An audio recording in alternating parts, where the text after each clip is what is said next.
We talk to each other every day. We share ideas, stories, and feelings, but can we measure these conversations? Can we use math and science to understand how we communicate? In 1948, two scientists asked these very questions. Claude Shannon and Warren Weaver worked at Bell Labs. This was a place where brilliant minds invented the future. Their question was a big one. They wanted to understand communication in its purest form. Think about how we talk. It seems simple on the surface, but there's a lot happening. We choose our words, we speak them out loud. Sound waves travel through the air, our message is received hopefully as intended. Shannon and Weaver believed that communication could be studied scientifically. They wanted to break it down into its simplest parts, and that's exactly what they did. Bell Labs was a hub of innovation. Scientists and engineers worked tirelessly to push the boundaries of technology. The telephone was already a reality, but they dreamed of even greater things. Shannon and Weaver's work was born out of this environment. They were tasked with improving the efficiency of telephone lines.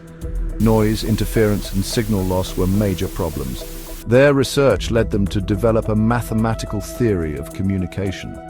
This theory wasn't just about telephones. It was about how any message, in any form, could be transmitted. Their model, known as the Shannon-Weaver model, became a cornerstone of communication theory. It provided a framework for understanding how information travels from a source to a destination. The Shannon-Weaver model outlines 6 key elements of communication. 1. Information source, the person or thing that creates the message. Think of someone writing a letter or a musician composing a song. 2. Transmitter. This converts the message into a signal. Your voice is a transmitter when you speak. A radio transmitter turns sound into radio waves. 3. Channel, the medium through which the signal travels. This could be the air we speak through, a telephone wire, or even fiber optic cables. 4. Receiver. This intercepts the signal and converts it back into a message. Your ears are receivers when you listen to someone speak. A radio receiver turns radio waves back into sound. 5. Destination, the person or thing that receives the message. This could be the person reading the letter, listening to the music, or watching a television show. 6. Noise, anything that interferes with the message during transmission. Noise can be physical, like static on a phone line. It can also be semantic, like using words the receiver doesn't understand. Section 4. The unseen enemy. Noise and why it matters. Noise is the enemy of clear communication.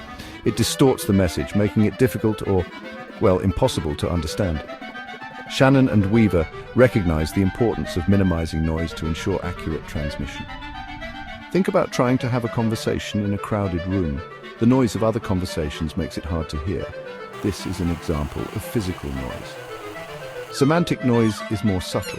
It occurs when the sender and receiver have different interpretations of the same words or symbols. Imagine someone using technical jargon that the other person doesn't know.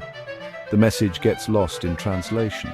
The Shannon-Weaver model highlights the importance of recognizing and mitigating noise in any communication system. This is true whether we're talking about telephones, computers, or even human conversation. Section 5, a model for everything, from Telegraphs to Twitter. The Shannon-Weaver model wasn't just about improving telephone calls, it was a framework for understanding communication in all its forms. This made it incredibly versatile and powerful. Think about the telegraph. It predates the telephone, but the model still applies. The information source is the person sending the telegram. The transmitter is the telegraph operator. The channel is the telegraph wire. Now, fast forward to today. Social media platforms like Twitter rely on the same principles. The information source is the person tweeting. The transmitter is their phone or computer. The channel is the internet. The Shannon-Weaver model helps us understand how these different technologies work.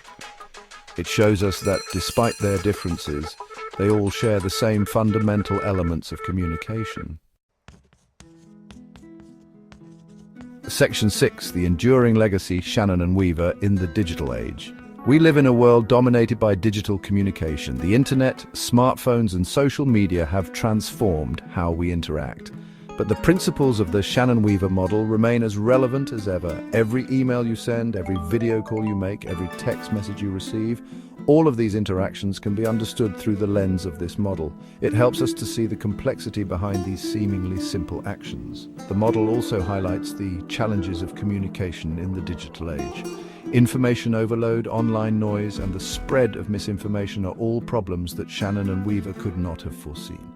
Yet their work provides a framework for understanding and addressing these challenges.